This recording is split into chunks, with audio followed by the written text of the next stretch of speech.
Mid term medicine 2026 এর যে exam batch সে উপলক্ষে আয়োজিত ওরিয়েন্টেশন প্রোগ্রামে অনুষ্ঠানের সঞ্চালক হিসেবে আছি আমি ডক্টর সিফাতি মাহমুদ। আমি এফসিপিএস মেডিসিন পার্ট 1 এবং মিড টার্ম সম্পন্ন করে বর্তমানে এফসিপিএস ফাইনাল পার্ট ট্রেনিং করছি। আহ, এবং আমরা যারা এফসিপিএস ট্রেনিং করছি এবং আমরা এফসিপিএস নামের যে খুব প্রেস্টিজিয়াস কনসালটেন্ট ডিগ্রি অ্যাচিভ করতে চাই, আমরা মোটামুটি এখন সবাই জানি যে আমাদের ওই 5 বছরের যে দীর্ঘ যাত্রা, এই যাত্রাটা ঠিক মোটামুটি মাঝ পয়েন্টে বলা যায়। 2 বছরের মাথায় আয়োজিত বিসিপিএস কর্তৃক আয়োজিত যে পরীক্ষা এফসিপিএস মিড টার্ম, সেই মিড টার্ম পরীক্ষাটা আমাদের সামনে মানে এটা বললে অত্যুক্তি হবে না যে এই পরীক্ষাটা আসলে একটা বেশ শক্তপোক্ত চ্যালেঞ্জ আকারে হাজির হয়েছে। এবং আমরা বিগত যে কয়েকটা পরীক্ষা হয়েছে সোফার, এই সবগুলো পরীক্ষা অ্যানালিসিস করে আমরা দেখতে পাচ্ছি যে দিন দিন এই এক্সামের যে মানে স্ট্র্যাটেজি, এই এক্সামের কোয়েশ্চেনের স্ট্যান্ডার্ড দিন দিন কিন্তু বাড়তেছে। এবং আমার মনে হয় যে যারা এই বিষয়টা আরো ভালো বুঝতে পারবেন, তারা যারা অলরেডি এক বা একাধিকবার এই পরীক্ষা অলরেডি অংশ নিয়েছেন। তো আমাদের যেটা হয় যে আমরা অনেকেই এই এক্সামটাকে খুব হালকাভাবে দেখি। আমরা ভাবি যে হিস্ট্রি টেকিং এটা তো পারবোই, প্রতিদিন ওয়ার্ডে হিস্ট্রি নেই, আর এক্সামিনেশন আর প্রতিদিন ওয়ার্ডে করি।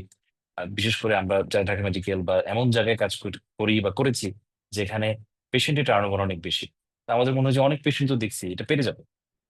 তো এই আইডিয়াটা আমার মনে হয় যে বর্তমানে আলটিমেটলি আর খাটতেছে না। বিকজ এখন স্যাররা অনেক স্ট্রাকচার্ড ওয়েতে সিঙ্গেল বেসড এসবিএ কোশ্চেন করছেন, তারা এসএকিউ কোশ্চেন করছেন, এবং অসপি অস্কি দুইটা সাইডে যেভাবে পরীক্ষাগুলো হচ্ছে, তো আমাদের জন্য আসলে গুছানো একেবারে স্ট্র্যাটেজিক প্রস্তুতি ছাড়া মিড টার্ম পার হওয়া আসলে বর্তমানে খুবই দুরূহ হয়ে যাচ্ছে। এবং সামনে এটা আরো কমপ্লিকেটেড হবে বলে আমাদের মনে হচ্ছে। তো এই মিড টার্ম পরীক্ষাটাকে ওরিয়েন্ট মিড টার্ম পরীক্ষাটা নিয়ে ওরিয়েন্টেড থাকার জন্য জেনেসিস বরাবরের মতোই এবার আয়োজন করেছে জানুয়ারি 26 medicine mid term exam batch. এবং এক্সাম ব্যাচে প্রত্যেকটা দিক সম্পর্কে, অর্থাৎ এসএকিউ, এসবিএ, আপনি প্রতিটা দিক সম্পর্কে এবং প্রতিটা ক্লাস টেস্টে খুব ইম্পর্টেন্ট ইম্পর্টেন্ট কিছু অস্প্রিয় আপনাদের প্র্যাকটিস হবে। তো এই টোটাল জার্নিটা, যারা আপনারা ফ্রেশার, অবশ্যই এমন কেউ থাকতে পারেন যারা কনফিডেন্ট, যারা সেলফ মোটিভেটেড, আপনি মনে করছেন না আমি যদি বাসায় নিজে পড়ি I can manage somehow. But এরকম যারা সেলফ মোটিভেটেড আছেন তাদের জন্য একটা ইম্পর্টেন্ট ইম্পর্টেন্ট বিষয়, সেটা হচ্ছে কোয়েশ্চেনের প্যাটার্ন জানা এবং নিজেকে একটা পেসে, একটা গতিতে রাখা, যাতে করে পরীক্ষাটা আপনার জন্য ইজি হয়। অ্যাজ ওয়েল এজ যারা আমরা পরীক্ষা একবার একাধিকবার দিচ্ছি বা দিয়েছি, তাদের জন্য কিন্তু খুবই খুবই ইম্পর্টেন্ট যে আমার টোটাল পড়ার যে সময়টা, মাত্র 4টা মাস আমাদের হাতে আছে, এই সময়টাতে একটা অর্গানাইজড ওয়েতে আগানো, যাতে করে আমাকে আবার, মানে আমরা ক্লাসে মজা করে বলি যে আবার মুক্তার পানি খেতে না হয়। তো কিভাবে আমরা আমাদের এই সামনের 4টা মাস কাজে লাগাবো এবং জেনেসিসের এই এক্সাম বেস কিভাবে আপনাদের এই টোটাল জার্নিতে আপনাদেরকে খুব মেটিকুলাসলি অর্গানাইজড ভাবে হেল্প করতে চেষ্টা করবে, সচেষ্ট হবে, সেই বিষয়ে আজকে আমাদের আলাপচারিতা। তো আমাদের সাথে আছেন জেনেসিসের দুইজন খুবই সিনিয়র মেন্টর, আমাদের সকলের পরিচিত ডক্টর আব্দুল্লাহ রায়হান ভাই। ভাই এসিপিএস ফাইনাল পর ট্রেনিং করছেন। এবং আরেকজন আমাদের খুব মানে পরিচিত মুখ জেনেসিসের পার্ট 1 থেকে নিয়ে মিড টার্ম সব জায়গাতেই, আমাদের ডাক্তার নারিয়া জামান স্বপ্না আপু, উনি এফসিএস পার্ট 2 ট্রেনিং করছেন বর্তমানে ঢাকা মেডিকেলে। তো আমার মনে হয় আমরা বেশি দেরি না করে আমাদের মূল আলোচনায় চলে যাই। প্রথমে আমি ডাক্তার আব্দুল্লাহ রায়হান ভাইয়ের কাছে জানতে চাই যে আমাদের এই mid term medicine exam batch January 26 উপলক্ষে, যেটা আজকের ওরিয়েন্টেশন প্রোগ্রামের মাধ্যমে শুরু হতে যাচ্ছে ইনশাল্লাহ, সেইটা কিভাবে ডক্টরদের হেল্প করবে, এই ব্যাচটা কাদের জন্য, এবং কিভাবে ডক্টররা যারা এই ব্যাচে এনরোল্ড হবেন তারা আহ, একটা স্মুথ এক্সপিরিয়েন্সের জন্য অফিস অ্যাজ ওয়েল অ্যাজ মেন্টরদের সাথে কমিউনিকেশন মেনটেন করবেন, ইত্যাদি বিষয়ে দিক নির্দেশনামূলক বক্তব্যের জন্য আমি ডক্টর আব্দুল রায়হান ভাইকে আহ্বান জানাচ্ছি। ডক্টর রায়হান ভাই। আসসালামু আলাইকুম, শোনা যাচ্ছে? ওয়ালাইকুম আসসালাম, জি ভাই, অডিও আসছে, থ্যাংক ইউ। উম, সবাইকে ধন্যবাদ আজকে ওরিয়েন্টেশন প্রোগ্রামে যুক্ত হওয়ার জন্য। আমি doctor Abdullah Rayan, consultant Genesis mid term, আর পাশাপাশি FCPS final part training gastroenterology ডিপার্টমেন্টে আছি, ন্যাশনাল গ্যাস্ট্রো হসপিটালে। মূলত এক্সাম ব্যাচটা হচ্ছে তাদের জন্যই যারা অলরেডি আপনার প্রিপারেশন কমপ্লিট করে মানে কমপ্লিট করেছেন অথবা কমপ্লিট করবেন, তাদের জন্য এক কথায় বলতে গেলে এটাই। কিন্তু এখানে কিছু বিষয় আছে, সেটা হচ্ছে দিন দিন কিন্তু এফসিপিএস এর মিড টার্মে পাশের হার কিন্তু কমছে। এবারও 35%, আলহামদুলিল্লাহ আমাদের rate অনেক ভালো, 75%। সো আমরা কেন এই জিনিসটা অ্যাচিভ করতে পেরেছি? কারণ হচ্ছে যে এখানে অবশ্যই যারা আমাদের স্টুডেন্টরা ছিলেন তাদের অবশ্যই অবদান আছে, কিন্তু আহ, আমাদের কিছু গুরুত্বপূর্ণ বৈশিষ্ট্য আছে যা আমাদেরকে এই অ্যাচিভমেন্টটা পেতে হেল্প করেছে। তার মধ্যে প্রথম বিষয় হচ্ছে যে আমাদের একটা স্ট্রং মেন্টর প্যানেল আছে, আমরা কোশ্চেন মডারেশন প্যানেল আছি, ইভেন রেস্কিউ টিম। আমি বলতে পারি যে আমাদের, আপনারা যে ব্যাচেই ভর্তি থাকেন না কেন সেখানে আমাদের 4-5 জন সিনিয়র মেন্টর থাকবে। আপনি যখন যে বিষয়ে কোশ্চেন করবেন, যখন যে বিষয়ে আপনি প্রবলেম ফেস করবেন, আপনি ডিরেক্টলি তাদের সাথে কমিউনিকেশন করতে পারবেন। এবং সব থেকে বড় যেটা বিষয় যা আমাদেরকে এই সাকসেস পেতে হেল্প করে হচ্ছে, আমরা অনেক গভীর রাত পর্যন্ত প্রতিটা কোশ্চেন, স্পেসিফিক প্রতিটা কোশ্চেন, এই কোশ্চেনের আপনার সাব কোশ্চেন কি হতে পারে এই বিষয়গুলো নিয়ে আমরা দীর্ঘক্ষণ ধরে আলোচনা করেছি। বিষয়টা এরকম যে আমাদের মক টেস্টের কোশ্চেন আছে 20টার মতো, 20টা কোশ্চেন করতে কতক্ষণই বা লাগবে, 1 ঘন্টা? কিন্তু না, আমাদের প্রায় 6 থেকে 7 ঘন্টা সময় লেগেছে একটা মক টেস্টের কোশ্চেন সুন্দরভাবে প্রিপেয়ার করার জন্য। এটাই হচ্ছে আমাদের সাকসেসের, আমি বলতে পারি, অন্যতম বৈশিষ্ট্য, যে আমরা এখানে কক্সবাজার কিছু কোশ্চেন দিয়ে দিলাম আপনি পরীক্ষা দিলেন, এরকম বিষয়টা হবে না। আপনি যেই কোশ্চেনে পরীক্ষা দেবেন সেটা হবে স্ট্যান্ডার্ড কোশ্চেন। এরপরে যেটা আমি বলবো সেটা হচ্ছে, আমরা আমাদের স্ট্যান্ডার্ড মেনটেন করার জন্য 100% চেষ্টা করব। আমরা আমাদের দিক থেকে আপনাদের যে ধরনের হেল্প দরকার আমরা করার চেষ্টা করব, কিন্তু আপনাকে কিন্তু চেষ্টা করতে হবে। যারা অলরেডি প্রিপারেশন নিয়ে ফেলেছেন, হয়তো বা কোনো কারণে মিড টার্ম হচ্ছে না, অথবা অনেকদিন ধরে প্রিপারেশন নিচ্ছেন, মিড টার্মে বসার চিন্তা করছেন, কিন্তু হচ্ছেন না, অথবা আপনার বিসিএস পরীক্ষা ছিল, বিসিএস এর মাঝখানে একটা গ্যাপ হয়েছে, বাট আপনার preparation আলহামদুলিল্লাহ ভালো হয়েছে। আমি বলবো তারা কোনো দিকে চিন্তা না করে আমাদের এক্সাম ব্যাচে ভর্তি হয়ে যান। সপ্তাহে একটা করে এক্সাম হবে, সলভ ক্লাস হবে। আপনি আপনার রেসিডুয়াল বাড়ানোর জন্য পাশাপাশি আপনার যদি রিভিশনের দরকার হয়, এই 1 সপ্তাহের মধ্যে আপনি অনেক সুন্দরভাবে প্রতিটা চ্যাপ্টার গুছিয়ে ফেলতে পারবেন এবং রিভিশন দিতে পারবেন। আর টাইম ম্যানেজমেন্ট অনেক বড় একটা ফ্যাক্ট। আমাদের এখানে অনেকেই এসে বলে যে পরীক্ষা শেষ করতে পারিনি। কেন শেষ করতে পারেন নাই? টাইম ম্যানেজমেন্ট ঠিক হয়নি। শুধুমাত্র টাইম ম্যানেজমেন্ট ঠিক না হওয়ার জন্য সবকিছু জেনে ভালো প্রিপারেশন নিয়েও কিন্তু রিটেনে খারাপ হচ্ছে। কারণ হচ্ছে আমরা দীর্ঘদিন ধরে আপনার একটা ট্র্যাকের বাইরে আছি, সেটা হচ্ছে রিটেন কিভাবে লিখতে হয়। আমরা এসবিএ পার্ট 1 দিয়ে এসেছি, কিন্তু রিটেন কিভাবে লিখতে হয় এটা অনেকদিন ধরেই হচ্ছে আমাদের প্র্যাকটিস নেই। তো আপনারা যদি টাইম ম্যানেজমেন্ট ঠিকভাবে করতে চান পরীক্ষার সময়, তাহলে আপনাকে আগে থেকে প্র্যাকটিস করতে হবে, এবং যেটা আপনার শুধুমাত্র পসিবল প্র্যাকটিসের মাধ্যমে, আমাদের এক্সাম ব্যাচে ভর্তি হওয়ার মাধ্যমে, এবং সেন্টারে এসে পরীক্ষা দেওয়ার মাধ্যমে। আমি অবশ্যই বলবো যে যারা এক্সাম ব্যাচে ভর্তি হবেন তারা অফলাইনে এসে পরীক্ষা দেওয়ার চেষ্টা করবেন। কারণ হচ্ছে অনলাইনে পরীক্ষা দিলে আপনার টাইম ম্যানেজমেন্ট ঠিক হবে না, আপনার পরীক্ষা দেওয়ার যে একটা আহ চিন্তা ভাবনা, পরীক্ষা দেওয়ার যে একটা স্পিরিট সেটা থাকবে না। সো আমি বলবো আপনারা সবাই অফলাইনে এসে জেনেসিসে এক্সাম ব্যাচে ভর্তি হয়ে এক্সাম গুলো দিবেন। আর পাশাপাশি আমাদের এখানে এক্সপার্ট মেন্টর প্যানেলের পাশাপাশি একটা অনেক বড় একটা অফিস স্টাফ আছে যারা আপনাদেরকে হেল্প করবে, যারা আপনাদেরকে বিভিন্ন ইনফরমেশন দিয়ে হেল্প করবে। প্লাস হচ্ছে অফিসিয়াল কোনো বিষয় তাদের সাথে আপনারা যোগাযোগ করবেন। এবং এর পাশাপাশি আহ, আপনার আমাদের এমএলএস গ্রুপ আছে যারা আপনাদেরকে হেল্প করবে। সো আমাদের যেরকম একটা স্ট্রং মেন্টর প্যানেল আছে, পাশাপাশি একটা একাডেমিক ব্যাকগ্রাউন্ড আছে এবং অফিস স্টাফ আছে, তাহলে আমি চিন্তা করতে পারি যে একটা পরিপূর্ণ গাইডলাইনের জন্য আসলে জেনেসিসের কোনো বিকল্প নেই। তাই আমি আপনাদেরকে বলবো যে আপনারা আর কোনো দিকে না তাকিয়ে এক্সাম ব্যাচে ভর্তি হন। আপনি এক্সাম দেওয়ার সময় আপনার যদি ৪টা কজ চায়, যদি আপনি প্র্যাকটিস না করেন, যে প্রবলেমটা হবে ২টা কজ মনে পড়বে, আর ৪টা কজ মনে পড়বে, আর ২টা কজ মনে পড়বে না। কারণ হচ্ছে আপনার তো প্র্যাকটিস হয়নি।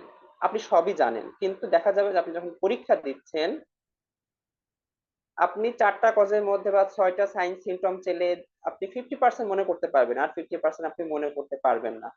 সো এই জিনিসগুলো আসলে আপনার ডিফারেন্স তৈরি করে দেয়।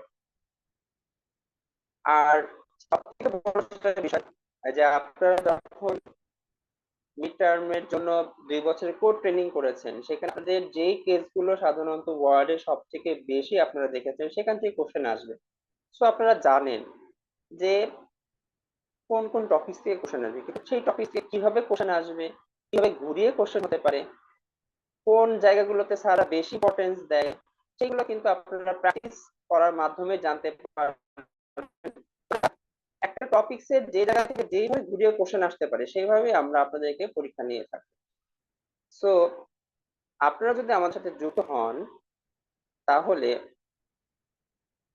বিসিপিএস যেই অ্যাঙ্গেল থেকে কোশ্চেন করুক না কেন, আপনারা সেটা সুন্দরভাবে অ্যান্সার করতে পারবেন। আর এসবিএ তে আপনার একটা অ্যান্সার স্ক্রিপ্ট থাকবে, বাট এসিকিউ তে 4টা অ্যান্সার স্ক্রিপ্ট থাকবে। প্রতিটা গ্রুপের জন্য আলাদা করে অ্যান্সার স্ক্রিপ্ট থাকবে, এবং প্রতিটাতে 5টা করে কোশ্চেন থাকবে। এ গ্রুপের জন্য 5টা কোশ্চেন, বি গ্রুপের জন্য 5টা কোশ্চেন, সি গ্রুপের জন্য 5টা কোশ্চেন, ডি গ্রুপের জন্য 5টা কোশ্চেন। সো আপনি যদি এক গ্রুপের কোশ্চেনের অ্যান্সার অন্য গ্রুপে দেন, তাহলে কিন্তু আপনি কোনো মার্ক পাবেন না। তো আসলে কিন্তু জিনিসটা একটু ডিফিকাল্ট, আপনাকে আগে থেকে প্র্যাকটিস করতে হবে। তো আমি বলবো যে অন্তত পক্ষে এই লাস্টের কয়েকটা দিন, আর যেই অল্প কয়েকটা দিন সময় আছে, একটা সুন্দর গাইডলাইনে ভালো প্র্যাকটিসের মাধ্যমে আপনি যদি নিজে থেকে এসএস মিটাম জানুয়ারি 2026-এর জন্য প্রস্তুত করতে চান, তাহলে জেনেসিস কোনো বিকল্প নেই। তাই আমি আশা করব আপনারা সবাই জেনেসিস এক্সাম ব্যাচে ভর্তি হয়ে সামনের জানুয়ারি 26-এ পত্র চলাকে আরো মসৃণ করবেন। আমাকে কথা বলার সুযোগ দেওয়ার জন্য ধন্যবাদ। আসসালামু আলাইকুম। ওয়ালাইকুম আসসালাম। ধন্যবাদ আব্দুল্লাহ রায়হান ভাইকে তার মূল্যবান বক্তব্যের জন্য। তো অ্যাকচুয়ালি আমার মনে হয় যে আমরা ভাইয়ার যে বক্তব্য সেখান থেকে একটা ইন্টারেস্টিং সামারি যদি করতে পারি, সেটা হচ্ছে পোস্ট গ্রাজুয়েশনের পরীক্ষার জন্য শুধু পরীক্ষা ডেডিকেটেড, পরীক্ষা প্রতিটা সেগমেন্ট এসবিএ এসএকিউ এসপি এর জন্য ডেডিকেটেড প্রিপারেশন দরকার। আমার ট্রেনিং পিরিয়ডটা এমন না যে আমি ট্রেনিং করতে গিয়ে সেই প্রিপারেশন নিয়ে ফেলবো। আমি একটা দুটো এক্সপিরিয়েন্স আপনাদের সাথে শেয়ার করে আমাদের আমাদের নেক্সট স্পিকারের কাছে যাব। সেটা হচ্ছে ভাই যেমন বললেন যে 4টা সেগমেন্টে এসিকিউ কোশ্চেন হয় এবং প্রতিটাতে 5টা করে কোশ্চেন থাকে, এবং কারো কাছে সিলি মনে হতে পারে হ্যাঁ আমি এ গ্রুপের কোশ্চেন বি গ্রুপে লিখবো কেন। কিন্তু আমরা যারা পরীক্ষা দিয়েছি, আমরা এক্সিট পরীক্ষাও দিচ্ছি, আমরা দেখছি এটা খুবই কমন মিস্টেক। এটা কেন হয়েছে? আমি মনে করছি পড়াটাই আমার প্রিপারেশন, কিন্তু পরীক্ষার সেন্টারের ওরিয়েন্টেশনটা যে একটা ইন্ডিভিজুয়াল ইটসেলফ প্রিপারেশনের পার্ট, এটা হয়তো আমরা অনেকে বুঝতে পারিনি। তো এই পরীক্ষার বিভিন্ন দিক নিয়ে জেনেসিস যেভাবে ইনভলভ থাকে, সেটা অন্তত আমার এক্সপিরিয়েন্সে জেনেসিসের একজন মেন্টর এবং মানে ছাত্র হিসেবে আমার মনে হয়েছে এটা অ্যাকচুয়ালি এটা জুড়ি মেলা ভাত। এবং ভাইয়া বললেন যে অসপি আমরা এখনো মনে আছে, আমরা এবার আমার আমার নিজেরও সুযোগ হয়েছিল আলহামদুলিল্লাহ। যারা এবার পরীক্ষা দিলেন তাদের মক টেস্ট গুলোতে বিভিন্ন সেগমেন্টে কোশ্চেন মেন্টর প্যানেলের সাথে বসা। আমার মনে হয় ভাইয়ার সময় একটু কমই বলছেন। আমাদের মক কোশ্চেন করতে গিয়ে টানা 3-4 দিন বসতে হয়েছে, এবং রাত 9টা থেকে বসা শুরু করছি 12টা, 12:30, একটাও বেজে যাওয়ার জোগাড় হয়েছে। তো এটা সম্ভব হয়েছে আমাদের টোটাল স্ট্রং মেন্টর বডির জন্য। তো আমার মনে হয় এখন আমরা আমাদের অনুষ্ঠানের দ্বিতীয় পর্বে যাব, কিভাবে বিসিপিএস এর পরীক্ষাগুলো হয় এবং কেন সেই সেগমেন্ট ওয়াইজ প্রিপারেশনটা আমার জন্য খুবই ভাইটাল, এবং সেখানেই আমাদের এই এক্সাম ব্যাচটা আমাদের জন্য ভূমিকা রাখতে পারে। সে বিষয়ে কথা বলার জন্য আমি আহ্বান জানাবো ডক্টর নাদিয়া জামান স্বপ্না আপুকে। নাদিয়া আপু, আপনি শুরু করতে পারেন। Thank you doctor Shifat. আমাকে কি ক্লিয়ারলি শোনা যাচ্ছে এবং দেখা যাচ্ছে? জি জি আপু, কন্টিনিউ। আচ্ছা, আমি একটা স্ক্রিন শেয়ার করেছি, এটা কি দেখা যাচ্ছে? জি জি, দেখা যাচ্ছে। Thank you. আচ্ছা, স্ক্রিনটা শেয়ার করার উদ্দেশ্য আসলে একটাই, সেটা হচ্ছে এই যে ডান পাশের যে ছবিতে যেটা লেখা, হ্যাঁ, কংগ্রাচুলেশন, এটা আমরা সবাই দেখতে চাই পরীক্ষার পরে। কিন্তু এটা পাওয়ার জন্য আসলে যে পরিমাণের কষ্ট স্ট্রাগল করতে হয়, এটা আমাদেরকে জাস্ট আমাদের সামনে তুলে ধরা আর কি, জাস্ট একবার রিমাইন্ডার দেওয়া যে still now we have time. তো আমাদেরকে, আমরা যদি এখন সেই ডেডিকেশনটা, সেই পরিশ্রমটা করি, তাহলে কিন্তু সম্ভব, হ্যাঁ সম্ভব সেটা দেখা। তো সব পরীক্ষাই আসলে কঠিন, কোনো পরীক্ষাই সহজ না, বিশেষ করে বিসিপিএস। বিসিপিএস এর ব্যাপারে একটা একটা রিউমার বলেন বা একটা প্রবাদ বলেন বা একটা একদম কমন কথা, যে বিসিপিএস কখনো সোজা প্রশ্ন করে না। সোজা প্রশ্ন করা বিসিপিএস, ওই পরীক্ষা কখনো বিসিপিএস এরই না সোজা হিসাব, হ্যাঁ। বিসিপিএস এর প্রত্যেকটা পরীক্ষা সবসময় স্ট্যান্ডার্ড হয়। এখন আপনি যদি পার্ট ওয়ান দিতে যান, তাহলে আপনার সেটা পার্ট ওয়ান স্ট্যান্ডার্ড হবে। আপনি যদি মিড টার্ম দিতে বসেন, মিড টার্ম স্ট্যান্ডার্ড হবে। এখন দেখার বিষয় হচ্ছে যে বিসিপিএস কিন্তু ডে বাই ডে নিজেকে আপগ্রেড করছে, ইমপ্রুভ করছে। কিভাবে? যেমন ধরেন, আমরা যদি ফর এক্সাম্পল, আমি এক্সাম্পল সবসময় বলে থাকি যে পার্ট এফসিপিএস এর সাথে এমডির যেটা মিড টার্মের সাথে, এফসিপিএস এর মিড টার্মের সাথে এমডির ফেজ এর একটা ডিফারেন্স যদি আমরা বলি, যে ওইটা আগে থেকেই, অনেক আগে থেকে হয়ে আসছে, ওইটা একটা স্ট্রাকচার ওয়েতে হয়ে আসছে। তো সবাই ওইটা নিয়ে আসলে জানে কিরকম পরীক্ষা হবে, একটা স্ট্রাকচার আছে, সবকিছু রেডি। কিন্তু মিড টার্ম কিন্তু আসলে মাঝখানে হঠাৎ করেই শুরু হয়েছে, এটা কিন্তু অনেক বছর থেকে ছিল না, তাই না? যখন থেকে ফেজে, তখন থেকে কিন্তু নিশ্চয়ই মিড টার্ম ছিল না। মিড টার্মটা শুরু হয়েছে লাস্ট কয়েক বছর ধরে। তো সেই হিসেবে আপনারা দেখবেন যে প্রতি বছর মিড টার্ম কিন্তু ডে বাই ডে আপগ্রেড হচ্ছে, ইমপ্রুভ হচ্ছে, কোশ্চেন কোয়ালিটি আপগ্রেড হচ্ছে, চেঞ্জ হচ্ছে। সো এই যে পরীক্ষার ধরন চেঞ্জ হওয়া, এটা কিন্তু আমাদের জন্য যেমন ভালো এক অর্থে, আবার আমাদের জন্য কিন্তু ভীতিকর। ভীতিকর কেন বললাম, আমি জাস্ট একটা স্লাইড আপনাদের সাথে একটু দেখাতে চাই। ভীতিকর বলার কারণ হচ্ছে, আপনারা এখানে যদি দেখেন যে গত সেশনে, লাস্ট সেশনে মিড টার্ম পরীক্ষা দিয়েছিল 454 জন, রিটেন পাস করেছে 274 জন, অসপি এবং অসকিতে পাস করেছে মাত্র 162 জন। তার মানে পাস অ্যারাউন্ড 450 থেকে মানে 150 কাছাকাছি আর কি, হ্যাঁ, 162 জন অনলি পাস করেছে। সো উই ক্যান সে যে pass rate is only 35%। So এই যে পাস রেট, এটা কিন্তু বেশ একটা মানে কম সংখ্যক পাস করেছে। এই যে পাসটা কম করেছে, এইটার ধারাবাহিকতা কিন্তু মেনটেন যে হবে না, এটার কিন্তু কেউ গ্যারান্টি দিতে পারবে না। আমরা আগে যেরকম ক্লাসে বলতাম যে জিনিসটা পড়া দরকার না, এটা লাগবে না, এটা মিড টার্মে আপনাদের আসবে না, এখন কিন্তু আমরা আসবে না এটা বলতে গেলে দুইবার চিন্তা করতে হয়। আমরা কিন্তু সেই কনফিডেন্স এখন পাই না, কারণ আমরা লাস্ট সেশনের প্রশ্ন অ্যানালাইসিস করলে আপনারা দেখবেন যে ইম্পর্টেন্ট টপিকের পাশাপাশি কিছু একটু মাইল্ড ইম্পর্টেন্ট, বা আমরা বলতেই পারি যে কিছু লেস ইম্পর্টেন্ট, যেগুলো আসলে আমাদের ক্লিনিক্যালে আমরা অত ওয়ার্ডে পাইও না, কিন্তু ওই ধরনের টপিক থেকেও প্রশ্ন আসছে। তার মানে আপনার প্রশ্নের ক্যাটাগরি গুলা অ্যানালাইসিস করা খুব জরুরি। তা এখন আসলে আপনার এক্সাম ব্যাচে আমি এগুলা কেন বলতেছি, এক্সাম ব্যাচে এগুলো বলার উদ্দেশ্য হচ্ছে যে অনেকেই অলরেডি, ডক্টর শিফাত খুব সুন্দর করে দুটা কথা বলেছে, আমি শুনেছিলাম যে যারা নিজেরা পড়াশোনা করেন বা যাদের আসলে এরকম ম্যান্ডেটরিলি কোনো ক্লাস করতে হয় না, তাদের জন্য কিন্তু এক্সাম ব্যাচটা আসলে অনেক ইফেক্টিভ। অথবা যারা আগের বার পরীক্ষা দিয়েছিলেন, এই যে আমি যদি বলি যে 35% পরীক্ষার্থী পাশ করেছে, বাকি যে একটা হিউজ সংখ্যক পরীক্ষার্থীরা পাশ করতে পারেন নাই গত বছর, গত সেশনে, তো বাকি যে আমাদের প্রায় 65% ক্যান্ডিডেট রয়ে গেছেন, তারা আসলে কি করছেন? So, এই এক্সাম ব্যাচটা কিন্তু তাদের জন্য একটা অনেক বড়, আমি বলবো অনেক বড় সুযোগ, নিজেকে আরেকটু গিয়ার আপ করার জন্য, নিজেকে আরেকটু সামনে আগায় নেওয়ার জন্য। কারণ আমরা জানি, আমরা আসলে বাসায় বসে যতই বলি না কেন আজকে এটা পড়বো, কালকে এটা পড়বো, আপনি জাস্ট চিন্তা করে দেখেন যে আপনার পরীক্ষা গত জুলাইতে পরীক্ষা দেওয়ার পরে, এখন এই যে আজকে থেকে সেপ্টেম্বর মাস শুরু হয়ে গেল, আজকে পর্যন্ত আসলে কে কতটুকু চ্যাপ্টার শেষ করেছি, কয়বার রিভিশন করেছি, কয়টা জলিল স্যারের কয়টা চ্যাপ্টার শেষ করতে পেরেছি, আসলে ভাবে হয়ে ওঠে না, কারণ ডিউটি আমাদের সবার আছে। সো মিড টার্মের এটাই সবচেয়ে বড় অবস্টাকল, যে আমাদেরকে ডিউটি করে, ফ্যামিলি মেনটেন করে বাসায় এসে পড়াশোনা করতে হচ্ছে। সো এই পড়াটা যেন আপনার বুস্ট আপ হয়, এই পড়াটা যেন আপনার একটা ট্র্যাকে থাকে, বিশেষ করে যারা, আমি স্পেশালি তাদের জন্য বলবো যারা গতবার পরীক্ষা দিয়ে মানে বাই চান্স খারাপ হয়ে গেছে, তারা অবশ্যই, তাদের জন্য এক্সাম ব্যাচটা আমি বলবো ফরজ। কারণ কি জানেন, কারণ যারা আমাদের সাথে ছিলেন তারা মোটামুটি জানেন জেনেসিস এর কোশ্চেনের ব্যাপারে। আমি আসলে জেনেসিস এর মেন্টর হিসেবে না, এক্সাম ব্যাচের কথা বলতে গেলে আমি নিজেকে আসলে এক্সাম ব্যাচের একজন এক্স স্টুডেন্ট হিসেবে বলতে পছন্দ করি। কারণ আমার কিন্তু মিড টার্মের মেইন প্রিপারেশনটা হয়েছিল জেনেসিস এর এক্সাম ব্যাচে যে আমি, আমার আগে যদি কেউ কথা শুনে থাকে, অনেকেই জানেন যে আমার বিভিন্ন পার্সোনাল ইস্যুর কারণে আমি আসলে আমার সেশনে রেগুলার ক্লাস করতে পারি নাই। আমার সেই রেগুলার ক্লাস করার সময়টুকু ছিল না। তখন আমি এক্সাম ব্যাচে ভর্তি হয়ে যাই, এবং এক্সাম ব্যাচে ভর্তি হওয়ার কারণে আমি যে সুবিধাগুলো পাই, আমি সেগুলো আপনাদের সাথে আজকে শেয়ার করি। প্রথম কথা, আমরা যেহেতু জানি আমাদের পরীক্ষায় এসবিএ, এসএকিউ, অসপি, অস্কি এগুলো থাকবে, এগুলো আমরা মোটামুটি এখন সবাই জানি।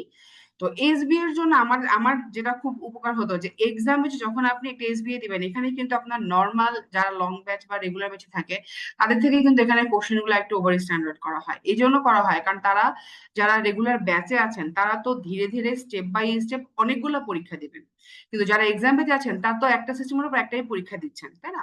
তো এই জন্য ওই হিসাব করে ওইভাবে সেট আপ করে আমরা কিন্তু একটা কোশ্চেন অর্গানাইজ করি, এবং জেনেসিসের কোশ্চেনের প্যাটার্ন, জেনেসিসের কোশ্চেন প্যাটার্নে আসলে আমার মনে হয় যে এটা জেনেসিসের সব থেকে যে অপছন্দও কোনো কারণে করে থাকে সেও বলবে যে না, এদের কোশ্চেন কোয়ালিটি অনেক ভালো। কারণ আপনারা গত সেশনে এমনও হয়েছে, আমি একটা সলভ ক্লাস দিতে গিয়েছিলাম, তখন কয়েকজন ভাইয়া আপু আমাদের ডক্টর আপুরা একটু একটু বিরক্ত এবং রাগ ছিলেন বা একটু মনোক্ষুণ্ণ ছিলেন।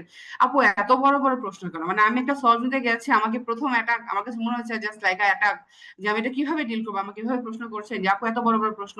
খুব মন খারাপ করে বিরক্ত হয়েছে, কিভাবে এত বড় প্রশ্ন আমরা অ্যান্সার করবো, প্রশ্ন পড়তে তো 3 মিনিট চলে যাচ্ছে। তো ওই দিন আমি এটা এটা জাস্ট গত সেশনের কথা, আমি বলেছিলাম ক্লাসে যে দেখেন প্রশ্নগুলো যদি বিসিপিএস করে তখন কিছু বলতে পারবেন না। এবার দেখেন, এবার কিন্তু পরীক্ষা হলে গিয়ে দেখেছেন, আপনারা দেখেছেন রিটার্নের প্রশ্নগুলা কিরকম বড় বড় স্টেমে ছিল। সুতরাং এই যে জেনেসিস একটা স্টাইলে প্রশ্ন করে, ব্যাপারটা কি এরকম যে জেনেসিস জানে বিসিপিএস কি করবে বা বিসিপিএস কি জেনেসিসকে ফলো করে পারে? ব্যাপারটা কিন্তু সেরকম না। ব্যাপারটা হচ্ছে জেনেসিস চিন্তা করে, জেনেসিসের আলাদা একটা এক্সাম ডিপার্টমেন্ট আছে, এক্সাম মেন্টর প্যানেল আছে, এরা এগুলো নিয়ে অ্যানালাইসিস করে যে এই বছর এরকম হয়েছে, গত বছর এরকম হয়েছে, তার আগের বছর এরকম হয়েছে। এবার আমরা যারা একটু সিনিয়ররা যারা আছে আমাদের সাথে, আরো সিনিয়র মেন্টররা আছেন যারা স্যারদের কাছাকাছি থাকেন, কি কি হতে পারে, কি চিন্তা করে বিসিবিএস, কি চিন্তা করছে, আগামী বছর কি আসতে পারে, এগুলো অ্যানালাইসিস করা। এই সামগ্রিক অ্যানালাইসিসের ভিত্তিতে কিন্তু জেনেসিস এক একটা প্রশ্ন তৈরি হয়। আপনার প্রশ্নটা দেখেন, একটা পেপার এরকম না যে আসলে মানে বসছে প্রশ্ন করে দিছে প্রিন্ট আউট হয়ে গেছে, ব্যাপারটা এরকম না। প্রশ্নটা চিন্তা করতে অনেক সময় লাগে। এগুলা নিয়ে আমরা মেন্টর প্যানেলরা দিনের পর দিন রাতের পর রাত মাঝে মাঝে বিরক্ত হয়ে যায় যে এবার বলে দিব যে আর প্রশ্নের কাছে আমাকে ডাকবেন না। কিন্তু তারপর যখন আবার ডাকে তখন মনে হয় যে না ঠিক আছে, সামনে আবার পরীক্ষার্থীরা তো পরীক্ষা দিবে, তাদের জন্য না হয় এতটুকু কষ্ট করে আমরা করি। তো এই কাজগুলো আমরা রেগুলারলি করে থাকি। তো এই জন্য বলবো যে এক্সাম বেচের কোশ্চেন কিন্তু অনেক ডিফারেন্টলি করা হয়, এবং আপনারা যদি রেগুলার এক্সাম গুলা মেনটেন করে দিতে পারেন তাহলে আপনার কি কি লাভ হবে। প্রথম কথা, আপনি যখন একটা চ্যাপ্টার পড়বেন, আপনি এসবি গুলা পড়ে গেলেন, রিটেনটা পড়ে আসলেন, অসপিটা পড়ে আসলেন, আপনি পরীক্ষার দিন আপনি জেনেসিসে পরীক্ষা দিন, আপনি পরীক্ষাটা দিলেন, এসবি পরীক্ষা দিলেন, দেখলেন যে আপনি কিছু পারেন কিছু পারেন না, কোথায় কেন পারলেন না, আপনার তো একবার প্রিপারেশন হয়তো বা নেওয়া ছিল বা আপনি তো পড়েই আসলেন, তারপর কেন পারলেন না, আপনি সেটা সলভ ক্লাসে মেন্টরের সাথে ক্লিয়ার করে নিলেন। এরপর আপনি রিটেন দিলেন, রিটেন দেওয়ার সময় যেটা দেখবে যে রিটেনে আমাদের 20টা কোশ্চেনের অ্যান্সার করতে হয় পরীক্ষার দিন, মেইন পরীক্ষার দিন। 20টা কোশ্চেন আমাদের 100 নাম্বার থাকে, পার কোশ্চেন 5 মার্কস। আপনি দেখেন 3 ঘন্টা সময় পাচ্ছেন, তাহলে এই 3 ঘন্টার মধ্যে আপনি নিজে নিজে ভাগ করে দেখছেন যে আপনার এক একটা কোশ্চেনে কয় মিনিট করে সময় পাবেন? আমি বলি আপনারা 9 মিনিট করে আপনাদের অ্যাকচুয়ালি টাইম বরাদ্দ করা আছে পার কোশ্চেনে। এখন 9 মিনিট কি আপনি পাবেন? কখনোই না। লিখে রাখেন আপনি 9 মিনিট নেভার এভার কখনো পাবেন না। কেন পাবেন না আপু? কারণ আপনার খাতা সিগনেচার করা, আপনার নাম রোল লেখা, কোথাও যদি কোনো ঝামেলা হয়, আপনি তো জানেন না আপনার পরীক্ষার হলে ঢুকতে 1 মিনিট 2 মিনিট বা 5 মিনিট দেরি হবে কিনা। সবকিছু মিলায় আপনার 15 মিনিট স্যার সিগনেচার করবে, আপনি কোশ্চেনটা পড়বেন, সবকিছু মিলায় আপনার 15 থেকে 20 মিনিট সিস্টেম লসে যাবে।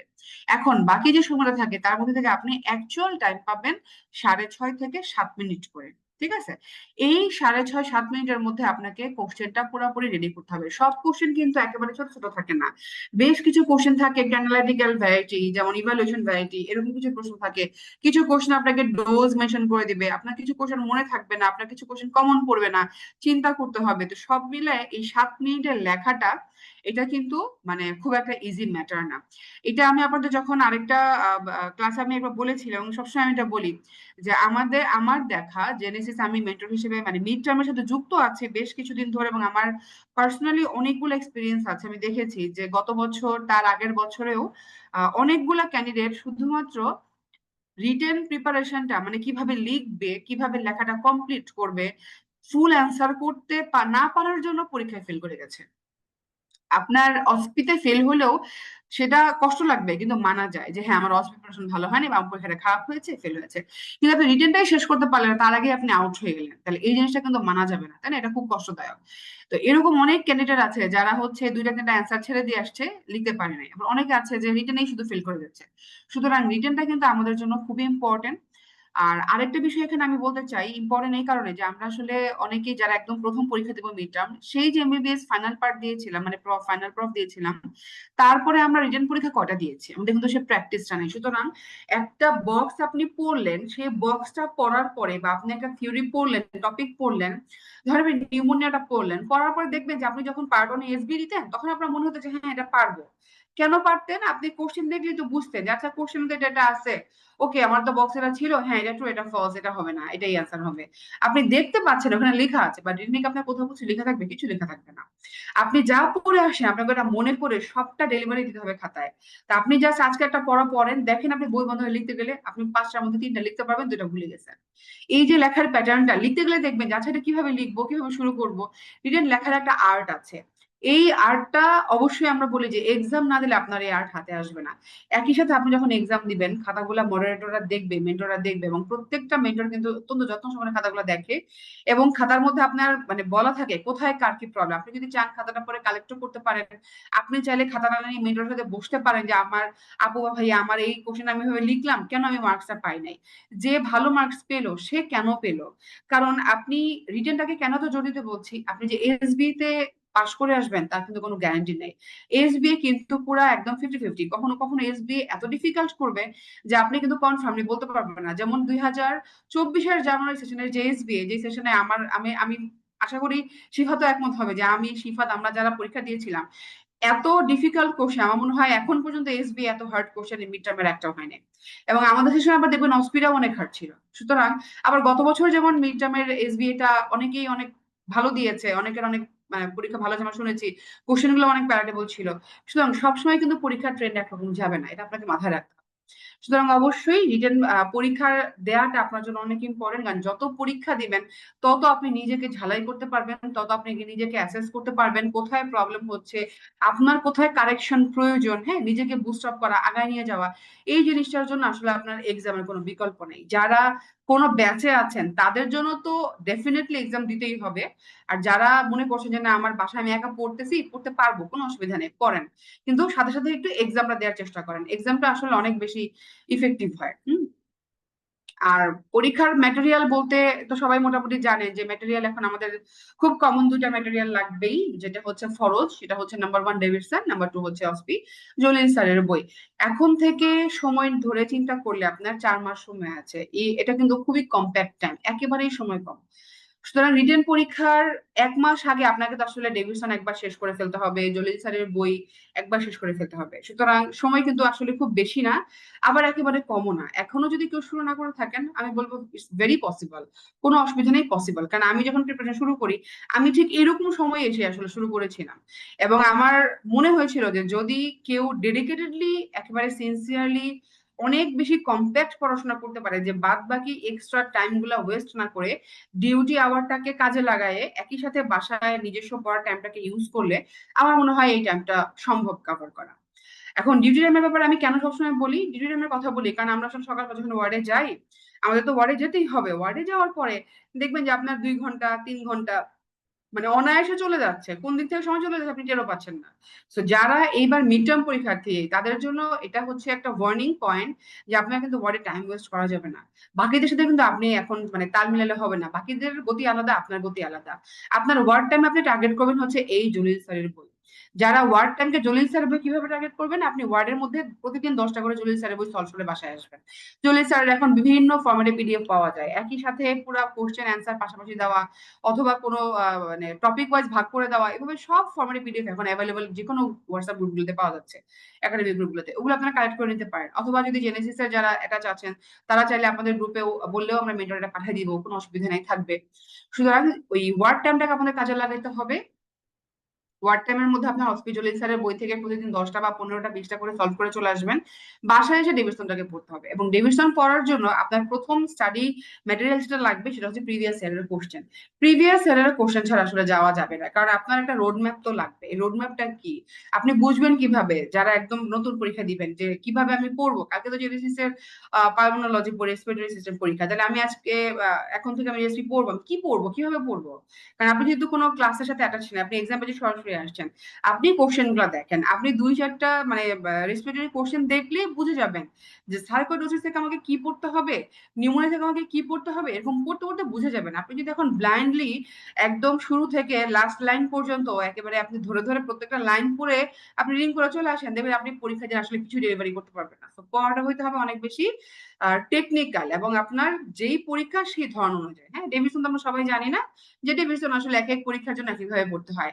এই আমরা যখন পার্ট 1 দিয়েছি একরকম পড়েছি, এখন মিড টার্মের জন্য একরকম পড়বো, এখন যদি আবার কেউ এমসিকিউ দিতে চায় সে একরকম করে পড়বে, ফাইনালের জন্য একরকম করে পড়বে। তো পড়ার কিন্তু প্যাটার্ন আছে।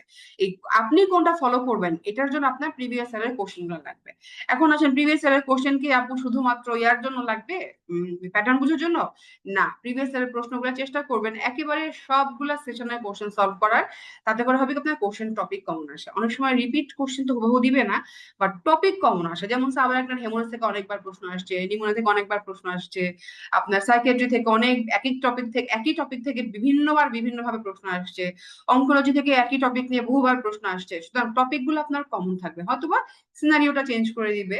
আপনি যদি জিনিসটা জানেন যে এই টপিকটা বেশি বেশি বারবার আসছে, এটা ইম্পর্টেন্ট, এটার আদ্যবন্ধ করতে হবে, আপনি কিন্তু কনফিডেন্ট থাকবেন। হ্যাঁ, আচ্ছা, এখন আসেন ডেভিডসন এবং জলিন স্যারের বই ছাড়া আর কোন কোন বই আমাদের আসলে বেশি দরকার। যদি সুযোগ থাকে তাহলে আপনারা অবশ্যই ইসিজি আব্দুল্লাহ স্যারের বইটা দেখবেন, একটু দেখার চেষ্টা করবেন। যদি জলিন স্যারের বই পড়লে এনাফ, তারপরেও যদি কারো মনে হয় যে না আমি আরেকটু নিজেকে কনফিডেন্স দেখতে চাই, পরীক্ষার দিন আমি যেন ভালো পারি, তাহলে ইসিজি জলিল স্যারের বই, আব্দুল্লাহ স্যারের বইটা আসলে দেখার সুযোগ থাকলে দেখবেন। এবং এই বইয়ের পিছনে দেখবেন কিছু প্র্যাকটিস ইসিজি দেওয়া আছে, চেষ্টা করুন ওগুলো সলভ করার। হ্যাঁ, মানে কোনো কিছুতে কোনো রিস্ক নেওয়া যাবে না। আর এক্সামিনেশনটা অবশ্যই আপনাকে প্র্যাকটিস করতে হবে, এক্সামিনেশনটা প্র্যাকটিস করতে হবে। এখন আসেন এই যে গত সেশনে এত কম পাস করলো, পাস করার কারণ কি? কম পাস করার কারণ কি? কম পাস করার মূল কারণ হচ্ছে অস্পি এবং অস্কিতে আটকে যাওয়া। এই কথাটা আমি সব সময় বলি যে যখন আমি ক্লাস নিতে যাই, এই সেশনেও যে ক্লাস আমি লাস্ট নিয়ে আসলাম, ওই ক্লাস আমি সেকেন্ডারিতে পড়াশোনা বলেছিলাম যে এই টপিক থেকে এই অংশটুকু আপনি হিস্ট্রি টেকিং এর জন্য পড়বেন। আমার মনে আছে আমি একটা ক্লাসে থেকে বলেছিলাম যে সিনকোপ থেকে কি পড়বেন, সিনকোপ থেকে রিটেনে পড়ার জন্য হয়তো 2-3টা কোশ্চেন আসবে, বেশি আসবে হচ্ছে হিস্ট্রি। তাহলে সিনকোপাল অ্যাটাকের যত কজ আছে কজোলজি গুলো মনে রাখতে হবে। কজোলজি যদি মনে থাকে আপনি অটোমেটিক্যালি হিস্ট্রিতে পয়েন্ট সাথে সাথে বলতে পারবেন। ওই সেশনে সিনকোপ থেকে কিন্তু পরীক্ষায় হিস্ট্রি টেকিং আসছে। সুতরাং আপনি একসাথে বসে পরীক্ষার আগের দিন কখনোই 150টা হিস্ট্রি টেকিং বা 200টা কাউন্সেলিং আপনি পরীক্ষার 7 দিন আগে 10 দিন আগে শেষ করতে পারবেন না। কারণ রিটেন পরীক্ষার পরে আপনি টাইম পাবেন সর্বোচ্চ 2 সপ্তাহ, হাইয়েস্ট 2 সপ্তাহ। এই 2 সপ্তাহে আপনি কি তখন ক্লিনিক্যাল এক্সামিনেশন গুলা প্র্যাকটিস করবেন, শর্টকাট প্র্যাকটিস করবেন, নাকি আপনি তখন অসপি পড়বেন, নাকি আপনি হিস্ট্রি কাউন্সেলিং এতগুলা কজোলজি মুখস্থ করবেন? সুতরাং যখন রিটেন পড়বেন, রিটেন পড়ার সাথে সাথে তখনই আপনি এই হিস্ট্রি এবং কাউন্সেলিং গুলা একটু গুছায় রেখে দিবেন। কিভাবে? আপনি জাস্ট বক্সের কজোলজি গুলা মুখস্থ রাখবেন। আপনার কাজ এতটুকুই, আপনার আর কিছু করা লাগবে না। রিটেনের পরবর্তীতে আপনার ওই কজোলজি গুলো যদি মনে থাকে, তখন আমাদের যে স্পেশাল ক্লাসগুলো হয়, যে অসপি প্র্যাকটিস ব্যাচ হয়, সেই অসপি প্র্যাকটিস ব্যাচে আমাদের দুটো স্পেশাল ক্লাস থাকে। সেটা হচ্ছে ওটা আলাদা, ওটা অ্যাকচুয়ালি আলাদা একটা, ওটা জাস্ট প্র্যাকটিস ব্যাচ, অসপির আগে হয়। অসপি প্র্যাকটিস ব্যাচ সেটা আলাদা, বা রিটেনের আগে অনেক সময় শুরু করে পরীক্ষার আগে। ওইখানে আমরা দুটো স্পেশাল ক্লাসে আপনাদেরকে একটা টেকনিক ধরাই দিই, ওটা একটা স্পেশাল আইস ব্রেকিং ক্লাস থাকে, যে কি ফরম্যাটে আপনি ফেললে নিজেকে, আপনি জাস্ট ফরম্যাট ধরে যাবেন, আপনার প্রশ্ন যেটাই আসুক হিস্ট্রি টেকিং বা কাউন্সিলিং এ, আপনার ফরম্যাট সেম থাকবে, কোথাও আপনার কোনো পয়েন্ট মিস যাবে না, স্যার আপনাকে কোথাও ক্রস দিতে সুযোগ পাবেন না। কিন্তু আপনাকে শুধুমাত্র ওই টিপস এর পাশাপাশি ডিফারেন্সিয়াল মনে রাখতে হবে। কারণ একটা হিস্ট্রি মানে কি, আপনার কোন কোন রোগ হতে পারে সেটাকে ইভালুয়েট করার জন্য রোগীকে জিজ্ঞেস করা, সেটা আপনি কিভাবে জানবেন? কজোলজি জানতে হবে যে এরকম ব্রেথলেসনেস আর কি কি কারণে আসে, চেস্ট পেইন আর কি কি কারণে হয়, জন্ডিস আর কি কি কারণ আছে। সুতরাং এই কজোলজির বক্স গুলা রিটেন পড়ার সময় আমরা বলি, যেগুলো রিটেনে খুব একটা আসবে না, যেমন লো ব্যাক পেনের কজ রিটেনে খুব একটা আসে না, আবার অনেক সময় রিটেনে আসে না, আমাদের সময় আসছে। কিন্তু জন্ডিসের কজ লেখেন, এইভাবে তো পরীক্ষায় আসবে না। কিন্তু যখন আপনি ডিভিশনটা পড়ে যাবেন রিটেনের জন্য, তখন আপনি ওই পেজটাকে দরকার হলে ফোল্ড করে লিখে দেন, অথবা ওই পেজের উপরে লিখে রাখেন যে অসপি, এই বক্সটা অসপির জন্য। লিখে আপনি একবার দুবার পড়ে চলে যান, যেন আপনার কিছুটা মাথায় থাকে, যেন পরীক্ষার রিটেন পরীক্ষার পরে অসপির আগে দিয়ে আপনার মনে না হয় যে এই বক্স আমি জীবনে পড়িনি, এখন আমি এত বড় বক্স কিভাবে পড়বো। তো তখন একটা ফোবিয়া কাজ করবে।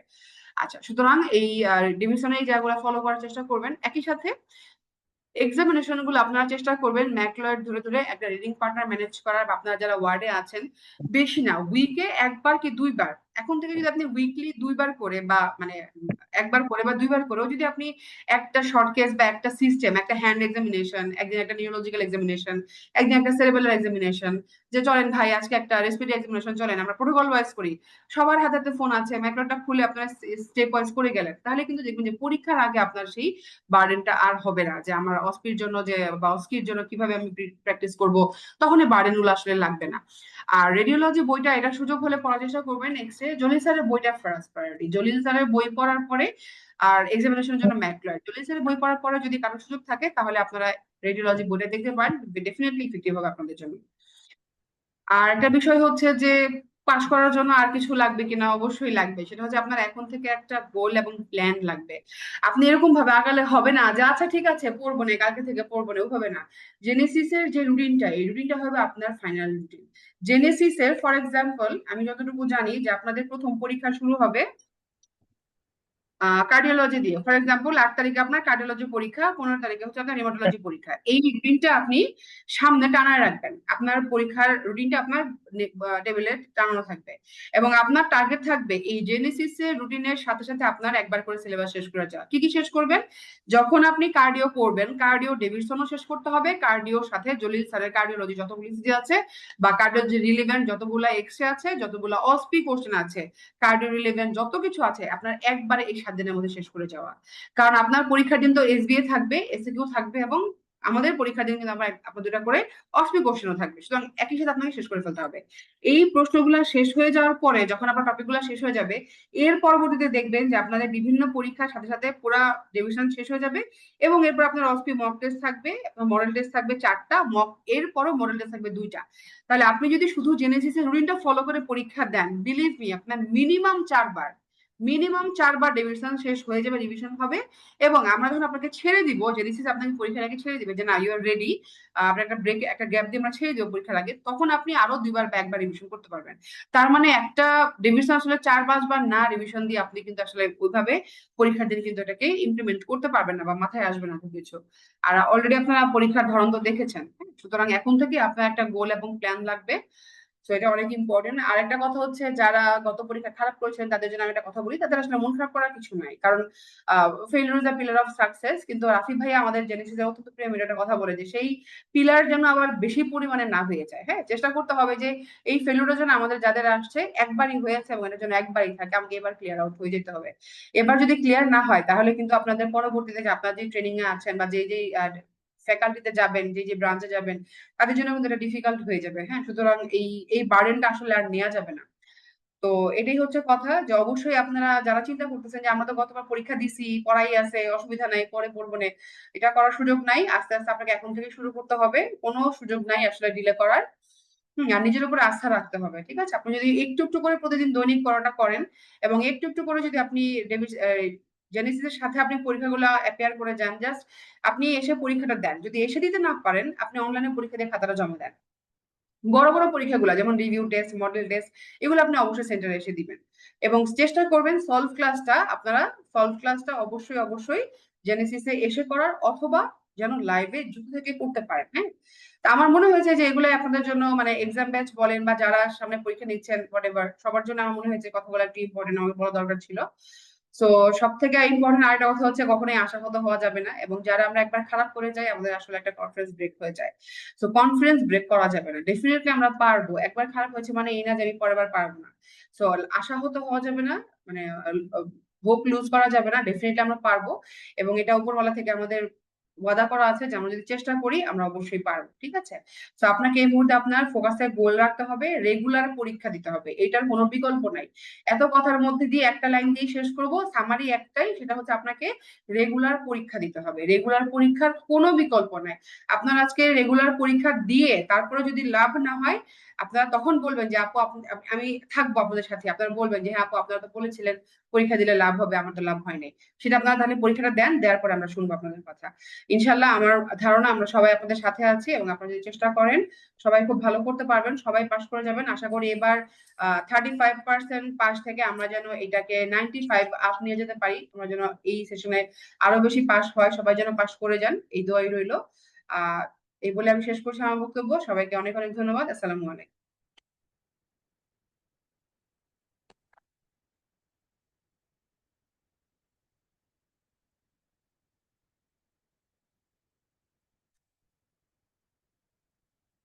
হ্যালো।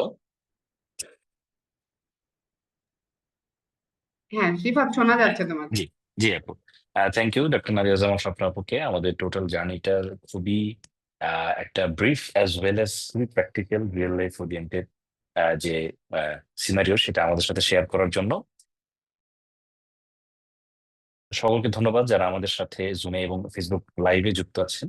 সামনের সময়টা আমরা কিভাবে পার করবো সেটা বোঝার জন্য। পোস্ট গ্রাজুয়েশন মানে শুধু পড়া নয়, পোস্ট গ্রাজুয়েশন মানে হচ্ছে কিভাবে আমি পড়বো, প্রতিটা সেগমেন্ট থেকে কোন কোন কোশ্চেন কি কিভাবে আসবে, কোনটা এসবিএ তে আসে, কোনটা এসিকিউ তে আসে, আচ্ছা এসিকিউ তে আসে সেটা কিভাবে আসে, অসপিতে যদি এটা আসে, অসপিতে এই টপিকটা আসে, ফর এক্সাম্পল সার্কোইডোসিস কি কিভাবে আসে, এই প্রতিটা জিনিসকে বুঝে বুঝে যদি আমি টেক্সট বই পড়ি, ডেভিডসন ছাড়া আমাদের কোনো বই নাই এর বিকল্প, এবং হেল্পের জন্য আমরা যদি আমাদের জলি স্যারের এডিট করা বইটাকে সামনে রাখি, আই হোপ যে আমরা আমাদের প্রস্তুতিটাকে গুছিয়ে নিতে পারবো। বাট এর জন্য দরকার আমাদের একটা অর্গানাইজ প্রোগ্রাম, এবং I hope Genesis mid term medicine exam batch January 2026 আপনাদেরকে সেই প্রোগ্রাম দেওয়ার জন্য প্রতিজ্ঞাবদ্ধ। আপনাদের সকলকে ধন্যবাদ আমার সাথে যুক্ত থাকার জন্য। Thank you. আসসালামু আলাইকুম।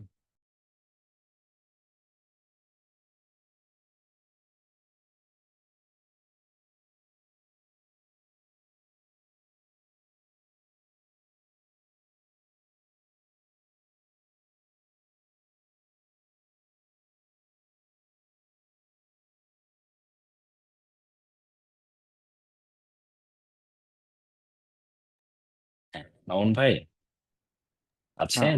জি হ্যাঁ শুনতে ঠিক পাচ্ছি। আছে, জি জি শুনতে শেষ পাচ্ছি। হয়েছে, আপনি জি জি এন্ড করে দেন। জি থ্যাংক ইউ স্যার।